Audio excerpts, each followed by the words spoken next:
E a Primeira Guerra Mundial, ela foi criada. Saibam que guerras não acontecem.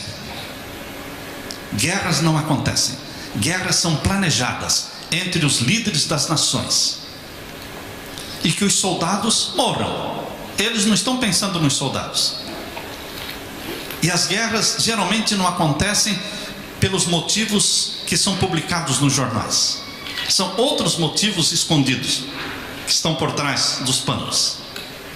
A Primeira Guerra Mundial, que durou de 1914 a 1918, resultou na formação da Liga das Nações.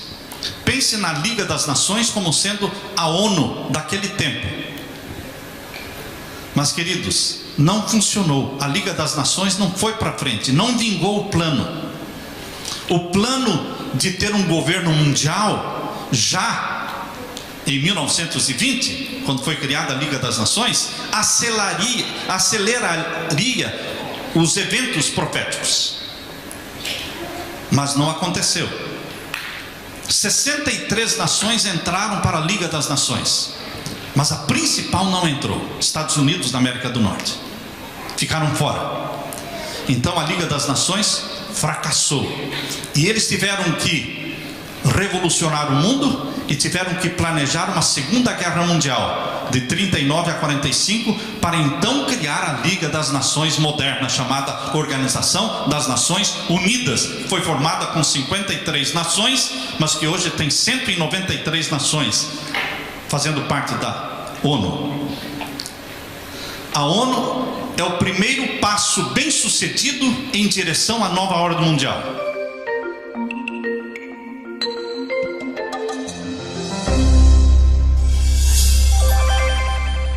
No primeiro capítulo, intitulado A Última Crise da Terra, o primeiro parágrafo, nós lemos: o tempo presente é de especial interesse para todas as pessoas, governantes e estadistas, pessoas que ocupam posições de confiança e autoridade, homens e mulheres pensantes de todas as classes, estão atentos aos fatos que se desenrolam ao nosso redor.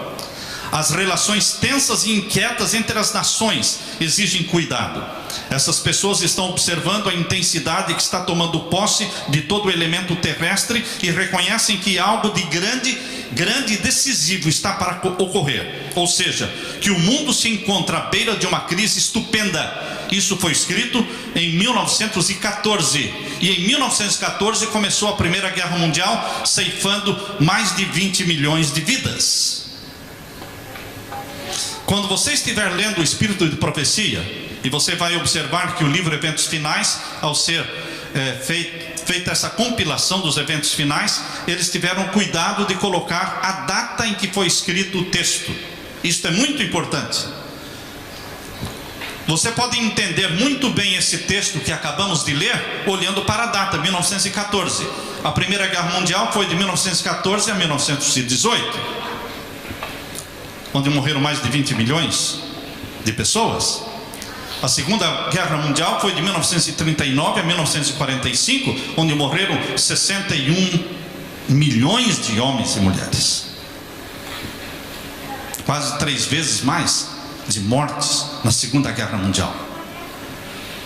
Agora, queridos, quando ela escreveu que o mundo estava à beira de uma grande crise, a guerra ainda não tinha acontecido, mas Deus mostrou para ela. E a Primeira Guerra Mundial, ela foi criada. Saibam que guerras não acontecem. Guerras não acontecem. Guerras são planejadas entre os líderes das nações. E que os soldados morram. Eles não estão pensando nos soldados. E as guerras geralmente não acontecem pelos motivos que são publicados nos jornais. São outros motivos escondidos que estão por trás dos panos. A Primeira Guerra Mundial, que durou de 1914 a 1918, resultou na formação da Liga das Nações. Pense na Liga das Nações como sendo a ONU daquele tempo. Mas, queridos, não funcionou. A Liga das Nações não foi para frente, não vingou o plano. O plano de ter um governo mundial já em 1920, quando foi criada a Liga das Nações, aceleraria os eventos proféticos. Mas não aconteceu. 63 nações entraram para a Liga das Nações, mas a principal não entrou, Estados Unidos da América do Norte. Ficaram fora. Então a Liga das Nações fracassou. E eles tiveram que revolucionar o mundo e tiveram que planejar uma segunda guerra mundial, de 39 a 45, para então criar a Liga das Nações moderna, chamada Organização das Nações Unidas. Foi formada com 53 nações, mas que hoje tem 193 nações fazendo parte da ONU. A ONU é o primeiro passo bem sucedido em direção à nova ordem mundial. Repito, a ONU foi o primeiro passo bem sucedido em direção à nova ordem mundial, um governo mundial. Isso já deveria ter acontecido em 1920, mas não funcionou, porque os Estados Unidos ficaram fora. Mas agora, na ONU, eles entraram. Então, queridos, quando nós estamos lendo os textos, prestando atenção na data, nós poderemos entender melhor. Continua então, ainda no segundo parágrafo, na metade do segundo parágrafo diz assim: as forças do mal estão se organizando e se consolidando. Elas estão se fortalecendo para a última grande crise. Grandes mudanças estão prestes a ocorrer no mundo, e os acontecimentos finais serão rápidos. Grandes mudanças. Que grandes mudanças ocorreriam no mundo? Um governo mundial. Ela escreveu em 1909 e o governo mundial foi fundado em 1920. E agora, queridos, nós estamos vivendo num tempo de governo mundial, porque a ONU, ela se intromete na vida de cada país. A ONU se propõe a depor e colocar presidentes e ministros e reis, enfim. Para você entender isso, basta olhar para a grande revolução que está ocorrendo no norte da África e no Oriente Médio, quando países estão invadindo países para derrubar os presidentes, os líderes, com a sanção da ONU. A ONU é o primeiro passo bem sucedido em direção à nova ordem mundial. Continuamos no parágrafo seguinte da primeira página aí do primeiro capítulo. O tempo de angústia que há de aumentar até o fim está muito próximo. Não temos tempo a perder. O mundo está agitado com o espírito de guerra. As profecias do capítulo 11 de Daniel quase atingiram seu cumprimento final. Quando foi escrito isso? 24 de novembro de 1904. O mundo está agitado com o espírito de guerra. Qual era a grande guerra que estava? A Primeira Guerra Mundial. Mas nós já passamos a Segunda Guerra Mundial. Nós já estamos beirando a Terceira Guerra Mundial. Já está tudo no esquema. A Terceira Guerra Mundial está à frente também. E a Terceira Guerra Mundial vai envolver árabes e israelitas. Queridos, o tempo de angústia, diz aqui, angústia qual nunca houve, desde que houve nação. E então ela coloca Daniel capítulo 12, verso 1. Está precisamente sobre nós, e nos comportamos como as virgens adormecidas. Hoje a igreja está como virgens adormecidas, como as 10 virgens, que todas dormiram. Mesmo aquelas que estavam abastecidas pelo azeite do Espírito Santo, também dormiram. Então nós temos membros mornos e membros que não são mornos, são bons cristãos adventistas, mas há uma sonolência geral, porque as 10 dormiram. Então nós temos que acordar-nos, porque se naquele tempo Deus escreveu esta mensagem de urgência, está precisamente diante de nós, angústia qual nunca houve. Agora nós temos motivos maiores para jejuar e para vigiar e orar, porque agora a angústia qual nunca houve está chegando. O mundo está se tornando cada vez mais iníquo. Em breve surgirá grande perturbação entre as nações, perturbação que não cessará até que Jesus venha. Ela escreveu em 1904. Mais embaixo diz: estamos no início da crise dos séculos. No início da crise dos séculos. Escreveu em 1914. Em rápida sucessão, os juízos de Deus se seguirão uns aos outros: fogo, inundações, terremotos, com guerras e derramamento de sangue. A Primeira Guerra Mundial assustou muito a todos, porque foi a Primeira Guerra Mundial. Depois veio a Segunda, e agora já não assusta tanto quando se fala na Terceira. Esperam nos tempos tormentosos. Se naquele tempo eles pensavam em tempos tormentosos, pense nos dias de hoje. Não pronunciemos, porém, palavra alguma de desalento ou descrença. Isso não é para desanimar ninguém, mas é para animar, porque um pouquinho de tempo mais, e o que há de vir, virá e não tardará. Amém. Quando nós estudamos os eventos finais, isso nos anima, nos reaviva. Eu não vejo pessoas desanimadas por causa dos eventos finais. Eu vejo pessoas reavivadas. É o contrário. Há muitos que pensam: não vou estudar sobre profecia, porque isso alarma o povo, deixa muita gente com medo. O contrário, reaviva, fortalece a fé, cria o senso de urgência. Deus tem advertido o seu povo de tudo o que vai acontecer. A Bíblia diz que Deus não fará coisa alguma sem primeiro revelar os seus segredos aos seus servos, os profetas. Deus revela. Assim como Satanás revela os seus planos aos seus agentes, Deus também revela os seus planos aos seus profetas. Assim, aqui na página 10, que é a segunda página do primeiro capítulo, página 10, diz que Deus revelou seus planos a Noé. Veio a palavra de Deus a Noé dizendo: entra na arca, tu e toda a tua casa, porque reconheço que tens sido justo diante de mim no meio desta geração. Gênesis 7, verso 1. Noé obedeceu e foi salvo. Deus não agiu às escondidas, Deus não fez em segredo, Deus revelou seu plano, e Noé se preparou com a sua família. Agora, queridos, fala então de Ló. Ló também não foi pego de surpresa. Deus tomou providências para que Ló fosse avisado da destruição de Sodoma e Gomorra.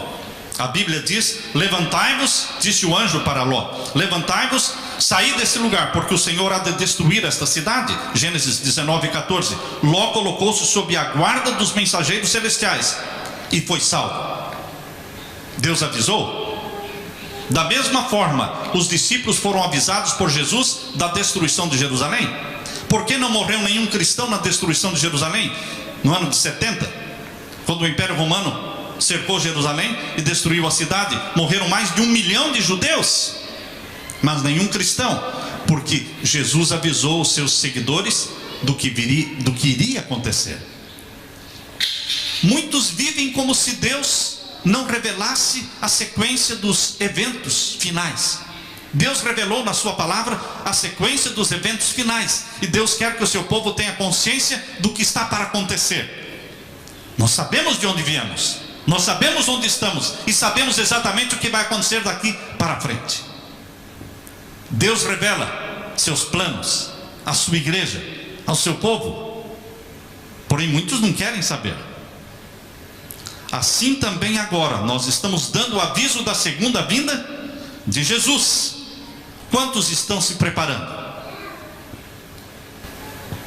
Quantos estão se preparando? Quantos querem que Jesus venha? Queridos, muitos preferem que Jesus demore um pouco mais para poder casar, ou para poder se graduar, ou para, quem sabe, realizar o sonho da sua vida. Mas quando nós queremos que Jesus demore um pouco mais, o que está faltando aí é amor a Jesus. Porque quando você ama uma pessoa e essa pessoa está distante de você, você quer se encontrar com ela o quanto antes. Assim como a esposa telefona para o marido e diz: querida, eu ainda vou demorar mais uma semana. E ela sabe que ele tem que trabalhar e demorar mais uma semana. Mas ela, por amor, ela diz: mas venha logo. Mas venha logo. Mas eu não posso ir antes de uma semana. Eu sei, mas eu estou dizendo que venha logo. Porque a saudade é grande. Quando você ama Jesus, você quer que Ele venha. Você trabalha, você estuda, você casa, você faz um montão de coisas. Mas nada disso supera o seu sonho, o seu desejo, a sua obsessão, que é a volta de Jesus. Isso não sai da sua cabeça. Em tudo que você faz, em tudo que você planeja, está ali o selo da volta de Jesus marcado na sua mente. Você não perde o rumo. Na metade da página 10 diz: antes da sua crucifixão, o Salvador Jesus explicou aos discípulos que ele deveria ser morto, iria ressuscitar do túmulo. O que adiantou? Os discípulos, quando Jesus morreu na cruz, todos fugiram, menos João.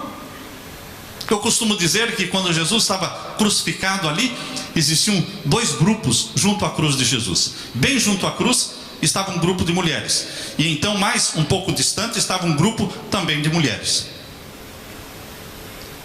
Não tinha nem um grupo de homens ali, só tinha João. Para onde foram os homens? Fugiram de medo. O sexo forte fugiu de medo. Mas dois grupos de mulheres tementes a Deus estavam ali junto à cruz. Eles estavam tristes, eles estavam decepcionados pela morte de Jesus. Eles se trancaram dentro de uma sala. A Bíblia diz, João capítulo 20, eles estavam trancados dentro de uma sala com medo dos judeus, quando Jesus se apresentou no meio deles. Por que eles estavam tão temerosos? E as promessas que Jesus fez de que iria ressuscitar? Esqueceram tudo. Queridos, é fácil esquecer. Assim também, diz aí na página 10, no final da página 10, assim também, nas profecias o futuro se abre diante de nós tão claramente como foi revelado aos discípulos pelas palavras de Cristo. Jesus revelou o futuro para os discípulos, mas eles se esqueceram. Jesus revelou o futuro para você e para mim através das profecias, mas nós estamos vivendo como se nada fosse revelado. Os acontecimentos ligados ao fim do tempo da graça e obra de preparo para o período de angústia acham-se claramente apresentados. Claramente apresentados. Multidões, porém, não possuem maior compreensão dessas importantes verdades do que teriam se nunca houvessem sido reveladas. A maioria dos cristãos vive como se as verdades não fossem reveladas. A maioria dos lares cristãos vive sem o estudo da Bíblia e muito menos do Espírito de profecia. Ou seja, são livros fechados, empoeirados, não pesquisados, não estudados. Mas Deus revelou tudo. Profecias requerem atenção. Profecia exige estudo. Você não pode estudar profecia como você estuda os outros livros da Bíblia. Quando você está lendo Salmos ou lendo os Evangelhos, isto é uma coisa. Agora, quando você está lendo Daniel e Apocalipse, isto é diferente. Você não lê profecia, você estuda, você se detém, você cava mais fundo, você compara com a história, você compara com o que está acontecendo no mundo hoje. Leia um texto que está aí no final da página 10. Vi então o terceiro anjo. Você já sabe qual é o terceiro anjo? Vamos ler? Apocalipse capítulo 14, versos 9 a 12. Você tem medo das três mensagens angélicas? Nas igrejas, nas primeiras igrejas que nós construímos, nós colocávamos na placa da igreja a figura dos três anjos. Quando reformamos a igreja do Portão em Curitiba, colocamos três anjos enormes, bem no painel na frente do púlpito, do tanque batismal. Os três anjos eram como se o logo que identificava a missão e a razão da existência da igreja adventista. Mas os 3 anjos estão o quê? Sumindo. E a igreja está aquilo que o olho não vê, o coração não deseja. Se nós tivéssemos 3 anjos espalhados por tudo quanto é canto, todo mundo ia perguntar: o que significa isso? Se você tivesse os 3 anjos no seu carro, as pessoas iam perguntar: o que significa isso? O que são esses 3 anjos? E você teria que saber decorar as 3 mensagens angélicas para explicar. Mas como os 3 anjos sumiram dos cartazes, do logo e de tudo mais, a mensagem também ficou esquecida. Leia agora Apocalipse capítulo 14. E aqui diz o verso 9 ao verso 12. Leiam comigo. Seguiu-os o terceiro anjo, dizendo com grande voz: se alguém adorar a besta e a sua imagem, e receber o sinal na sua testa ou na sua mão. Pastor, não queremos falar sobre a besta, mas a igreja adventista nasceu para isso? Não, mas é uma mensagem impopular, que cria inimizades, que cria divisões. Mas quem vai pregar essa mensagem, se não for a igreja adventista do sétimo dia? Nós não podemos tapar o sol com a peneira, irmãos. Nós não podemos passar o ano todo pregando sobre paz e amor, graça e perdão. Isso é bíblico. Paz e amor e graça e perdão é bíblico. É bíblico. Mas existe uma missão dada por Deus para a igreja adventista que outra igreja não cumprirá. Esse é o sermão que está aqui no capítulo 14 de Apocalipse. É um sermão que Jesus escreveu. Um sermão duro. É uma mensagem popular. Que uma vez o grande pregador adventista chamado Ken Wright foi um dos grandes pregadores adventistas, pioneiros. E ele estava pregando num domingo à noite para um auditório. Tinha lá quase 2.000 pessoas. Ele pregou com muita veemência e entusiasmo. Quando ele estava voltando para casa, ao lado de um professor amigo, ele disse: se a mensagem adventista não fosse tão impopular, eu seria um grande pregador. E o professor disse para ele: Ken Wright, o que você é aquilo que a mensagem fez. A mensagem que você prega é que fez você. O dia que você deixar essa mensagem, você também desaparece. Ele deixou de pregar as mensagens que Deus deu, deixou a igreja, se tornou um inimigo da igreja, escreveu um livro contra a igreja adventista. Queridos, a igreja adventista cresceu no mundo pela mensagem profética. É esta mensagem dos 3 anjos que nos caracteriza, que se expandiu e que atravessou os oceanos. E estamos presentes, pregando em mais de 207 países. É este senso de missão profética. Se nós perdermos isso, nossa igreja vai se tornar como qualquer igreja. E o mundo não precisa de uma igreja a mais, já tem muito. Nós temos cerca de 32.000 igrejas no mundo, cristãs, denominações diferentes. É muita igreja. Não precisaria mais uma. Mas por que Deus levantou um movimento chamado Movimento Adventista do Sétimo Dia para pregar esta mensagem de Apocalipse 14? Verso 9, então, lemos até o 12.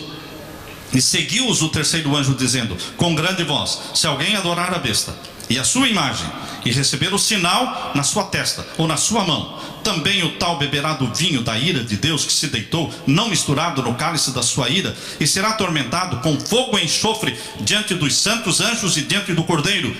E o fumo do seu tormento sobe para todo sempre, e não tem repouso nem de dia nem de noite, os que adoram a besta e a sua imagem, e aquele que receber o sinal do seu nome. Você quer receber o sinal da besta? Você quer ser atormentado com fogo e enxofre? Então não adore a besta e nem a imagem da besta. Verso 12. Quem é o povo de Deus? Aqui está a paciência dos santos, Aqui estão os que guardam os mandamentos de Deus e a fé de Jesus. Este é o povo de Deus, que guarda os mandamentos de Deus, escritos pelo dedo de Deus, e tem a fé em Jesus. É essa mensagem que o anjo disse para Ellen White. Leia agora no final da página 10. Vi então o terceiro anjo. Disse meu anjo acompanhante: terrível é sua obra. É fácil pregar essa mensagem? O anjo disse: terrível é pregar isso. O anjo falou: terrível é a sua obra. Por quê? Tremenda é a missão desse anjo, do terceiro anjo. Ele deve separar o trigo do joio e selar ou atar o trigo para o celeiro celestial. Essas coisas devem absorver toda a mente, a atenção toda a atenção da igreja. Toda a mente adventista deveria ser apanhada e atraída para esta mensagem. Mas é uma mensagem terrível? Sim, o anjo disse que é terrível. É uma tremenda missão. Só pelo poder do Espírito Santo poderemos cumpri-la. Mais embaixo diz: haveremos de comparecer diante de juízes para responder por nossa lealdade para com a lei de Deus, a fim de dar a conhecer as razões de nossa fé. E os jovens devem compreender essas coisas. Jovem gosta de profecia, jovem gosta de prova, e a profecia prova por A mais B. Por isso eu gosto de estudar com ateus. Quando eu vou estudar com ateus, eu não vou estudar a Bíblia toda. Com ateus a gente estuda profecia, porque profecia não exige fé. Profecia exige uma mente racional, e o ateu tem mente racional. E é tudo que a gente precisa para estudar profecia: uma mente racional que não seja ignorante e que venha negar os fatos históricos. Então fica fácil para você estudar profecia. E os jovens gostam de profecia, porque eles são muito autênticos. Por isso Deus está dizendo: os jovens devem compreender esta profecia. Devem saber o quê? Leiam comigo. Devem saber o que acontecerá antes do encerramento da história terrestre. Cada jovem adventista tem que saber o que vai acontecer agora. O próximo evento é este. E depois? Depois é este. Deus revelou a sucessão dos eventos até a volta de Jesus. Por isso o Apocalipse nos foi dado. 7 igrejas, 7 selos, 7 trombetas, 7 pragas. Deus revelou o quê? Os eventos em sua ordem, em sua sucessão. Mais embaixo diz então, na página 11, devemos estudar os grandes sinais que indicam os tempos em que estamos vivendo. Os que se colocam sob a direção de Deus para ser por Ele guiados, compreenderão a sucessão dos acontecimentos que Ele ordenou.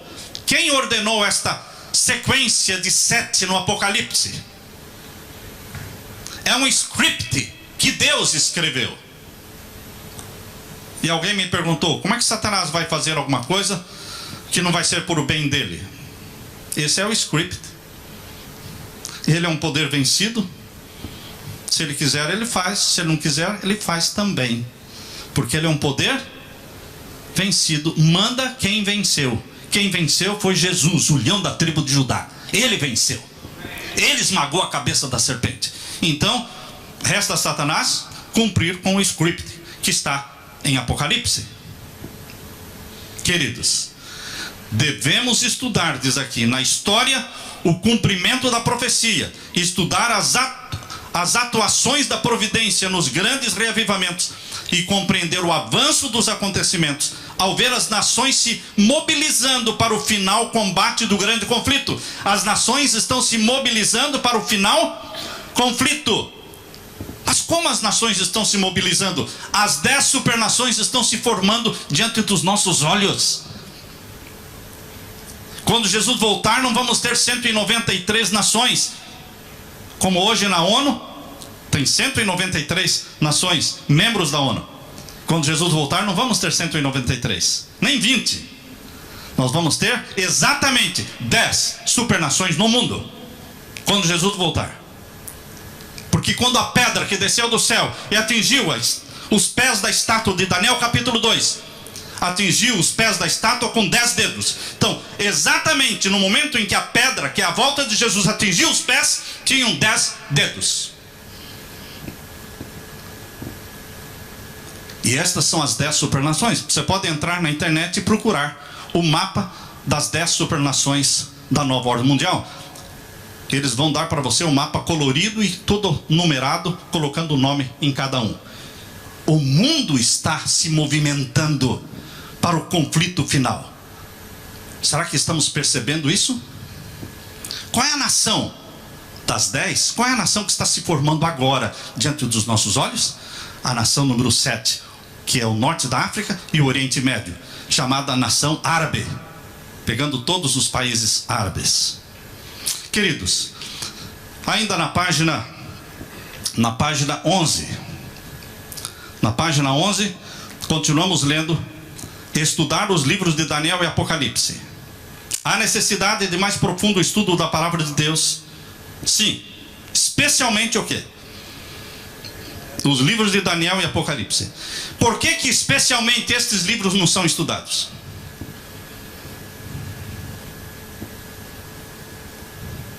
Por que que especialmente esses livros, quem estuda é rejeitado? Por quê? Queridos, quando as profecias do Apocalipse foram compreendidas, haverá um reavivamento.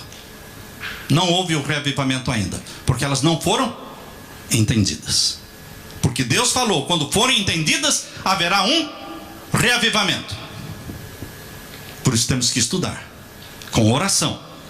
E você tem que estudar como se você fosse a única pessoa na terra, lutando para permanecer em pé, como se você fosse o único. Você tem que desenvolver sua fé. Queridos, aqui diz: a luz que Daniel recebeu de Deus foi dada especialmente para quando?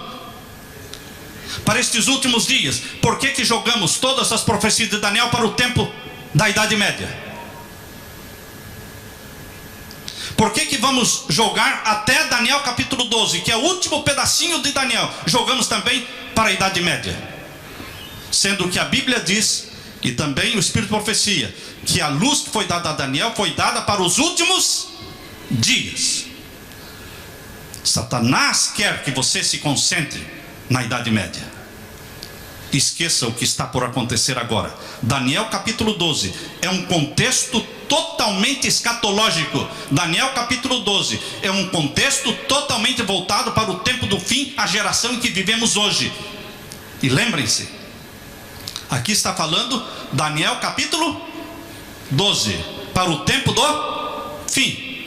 E o verso 11 de Apocalipse 12 fala dos 1290 dias. E o verso 12 do capítulo 12 fala dos 1335 dias. Lembrem-se que Deus está falando que é um contexto para o tempo do fim. Isso é somente para você pensar. Nós não vamos entrar nesses assuntos. Só estou jogando os assuntos que estão aqui. Está sendo mencionado aqui. E cada um deve buscar, cavar, estudar.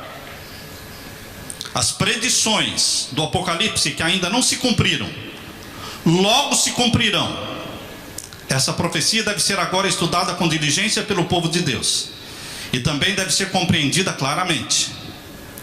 Ela não encobre a verdade, mas nos previne com clareza, revelando o que haverá no futuro. Apocalipse e Daniel mostram o que vai acontecer no futuro. Não fique no passado. As solenes mensagens que foram dadas em sua ordem no Apocalipse devem ocupar o primeiro lugar no espírito do povo de Deus. O primeiro assunto que deve ocupar a mente do povo de Deus é o assunto da profecia.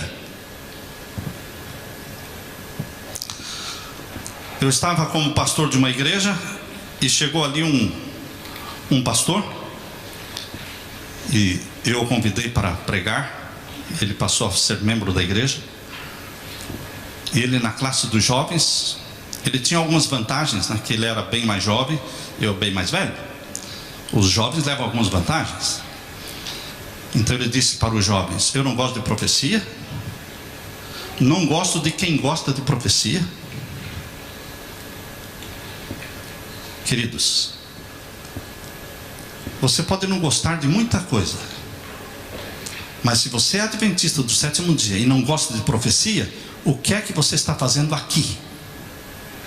Esta é a minha pergunta. Se você é membro da igreja adventista, se você é um líder da igreja adventista e não gosta de profecia, você está na igreja errada, porque essa é uma igreja profética. Ela nasceu numa data profética. Que ano? 1844. Foi a data final das 2.300 tardes e manhãs. A data final para a maior profecia da Bíblia de 2.300 anos. Nasceu numa data profética, com a mensagem profética. E tem que anunciar ao mundo. E agora você diz: não gosto de profecia? Esta é uma igreja de profecia. Ela se tornou famosa e cresceu no mundo, e chamou a atenção de todo mundo pela profecia. As solenes mensagens que foram dadas em sua ordem no Apocalipse devem ocupar o primeiro lugar no espírito do povo de Deus. Muitos há que não compreendem as profecias referentes aos nossos dias. Precisam ser esclarecidos.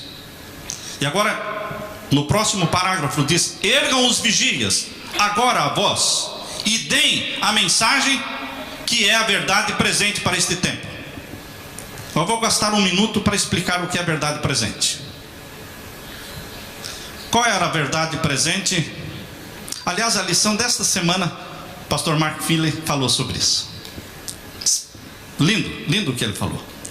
Qual é a verdade presente nos dias de Pedro e de Paulo? Que Jesus é o Messias. Vocês estão esperando o Messias ainda? Jesus é o Messias. Essa era a verdade presente. Aquele que vocês crucificaram, ele é o Messias. Ele ressuscitou, ele subiu ao céu, ele vai voltar, ele é o Messias. Essa é a verdade presente. Verdade presente é uma verdade para um tempo. Dura toda a eternidade a verdade presente. Mas a ênfase, tem um tempo certo para dar ênfase naquela verdade. Hoje, queridos, a verdade presente não é de que Jesus é o Messias, porque, lógico que a maior religião do mundo é o cristianismo, e todos eles sabem que Jesus é o Messias. Então, quando você fala que Jesus é o Messias, você está chovendo no molhado, tá certo? Porque se todo mundo acredita, todo mundo cristão. Agora, qual é a verdade presente para os nossos dias? As 3 mensagens angélicas que culminam com a volta de Jesus. Esta é uma verdade presente, que não poderia ter sido pregada antes de 1844. Como é que em 1600, como é que em 1500 alguém pregaria: é chegado o juízo? Não chegou o juízo. O juízo só chegou em 1844. Então, quando chegou o juízo em 1844, a mensagem presente começou a ser pregada. A mensagem presente é pregada e entendida no tempo certo, não antes. Chegou a hora do juízo. Essa é a primeira mensagem angélica. Caiu Babilônia, segunda mensagem angélica. Terceira: se alguém adorar a besta ou a imagem da besta e receber o sinal da besta, esse beberá do vinho da ira de Deus, sem mistura. Queridos, isso é verdade presente que Deus deu para a igreja adventista, para pregar, para viver uma urgência da volta de Jesus. Então, queridos, mostremos ao povo onde nos encontramos na história profética. A verdade presente mostra que nós vivemos na última geração. Eu posso assinar embaixo falando que esta é a última geração. Recebi ontem no meu iPhone uma fotografia do Papa Francisco. Eles disseram: tiramos essa fotografia no aeroporto de Goiânia. Tinha lá um banner e tornou-se capa da revista Caras no Brasil, e lá está: Papa Francisco, o Papa do fim do mundo. Aleluia! O Papa do fim do mundo. Queridos, o povo lá fora está despertando, mas muitos aqui dentro ainda estão dormindo. ainda não perceberam que o Papa Francisco é o Papa do fim do mundo mesmo. Aleluia, por isso, porque Jesus vai voltar. Jesus vai voltar. Deus estabeleceu, porém, um dia. Vejam a última linha da página 11, a última linha. Deus estabeleceu um dia para o término da obra, da história deste mundo. Há pessoas que pensam que Deus não tem um dia certo para a volta de Jesus, que depende. Deus não depende de nada. Deus é soberano. Já nos dias de Jesus ele falou do dia e da hora. Eu não sei, os anjos não sabem, somente meu Pai. Ele sabe. Se ele sabe é porque existe o dia e a hora. E aqui na última linha da página 11 está dizendo: Deus estabeleceu o quê? Um dia. Para quê? Para o fim deste mundo. Ah, mas está longe. Está longe? Viva como se fosse este ano. Viva como se fosse agora. E se não for, você não perdeu nada. Você não perdeu nada. Mas se você falecer, você está pronto. Pronto para encontrar Jesus quando abrir os olhos, ouvindo a voz de Deus: ressurjam, filhos de Deus do pó da terra. Mas se você não estiver com esse senso de urgência, e a mensagem for verdadeira, que Jesus vai voltar logo, então você terá muito a perder. Muito a perder. Queridos, terminando, na página 12, o sinal da besta é exatamente o que tem sido proclamado. Nem tudo que se refere a esse assunto é compreendido, nem o será, até que tenha sido completamente aberto o rolo do livro. Abra sua Bíblia em Apocalipse 5 e veja onde está o rolo do livro. Apocalipse capítulo 5 está o rolo do livro. É um rolo com 7 selos. É um livro selado com 7 selos. Esse é o rolo do livro.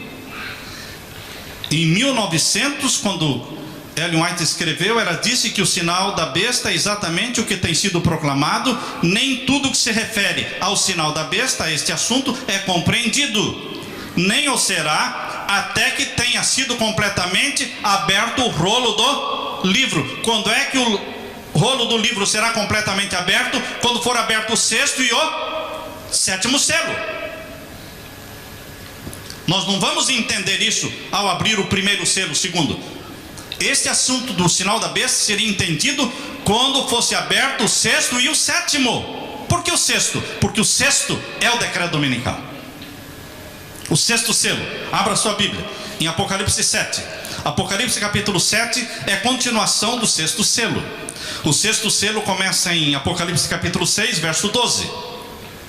Estão lendo aí? Capítulo 6, verso 12. E havendo aberto o 6º selo, olhei, e eis que houve um grande tremor de terra, o sol tornou-se negro, e a lua tornou-se em sangue, e as estrelas dos céus caíram sobre a terra. Este é o 6º selo, que começa no verso 12, e vai em todo o capítulo 7, ainda é o contexto do 6º selo.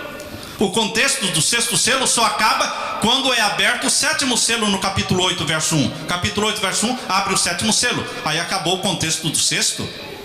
Então, queridos, o capítulo 7 está dentro do contexto do 6º selo. E aqui está o decreto. Onde, pastor? No capítulo 7, verso 3. Capítulo 7, verso 3. Dizendo: não danifiqueis a terra, nem o mar, nem as árvores, até que hajamos assinalado nas suas testas os servos do nosso Deus. Quando o povo de Deus for selado pelo selo do Deus vivo, os ímpios serão selados pelo sinal da besta. O sinal da besta faz parte do 6º selo. Qual a prova? Porque o selo do Deus vivo faz parte do 6º selo. E a obra do selamento é paralela. Selando o povo de Deus e selando os ímpios é uma obra paralela, feita ao mesmo tempo. Uns simultânea, uns sendo selados para a vida eterna, outros sendo selados para perdição eterna. Está dentro do contexto do 6º selo. Por isso diz Deus aqui, vamos ler de novo esse texto que está na página 12: o sinal da besta é exatamente o que tem sido proclamado. Nem tudo que se refere a este assunto é compreendido. E em 1900, quando escreveu, não se entendia muito desse assunto. Mas hoje, em 2013, queridos, a lei dominical está se espalhando pela Europa e por todo lugar, irmãos. Israel, até Israel, o povo do sábado está trabalhando para uma lei dominical. Queridos, hoje nós estamos em condições de entender melhor a profecia do que 20, 30, 50 ou 100 anos atrás. Porque é luz acumulada, é luz progressiva. Por isso diz aqui, nem tudo que se refere a este assunto é compreendido, nem o será, até que tenha sido completamente aberto o rolo do livro. Lembre-se que são 7 selos que abrem o rolo do livro. Nós estamos nos últimos. Que a graça e a paz de meu Senhor Jesus mantenha você animado, meu irmão. Mantenha a sua fé viva. Mantenha os seus olhos olhando para o céu, para a volta de Jesus. E que você, ao trabalhar, vender e comprar nesta terra, estudar e casar, você não perca de vista o sonho, a obsessão, que é a volta de Jesus na nossa geração. Amém? Amém. Louvado seja o Senhor.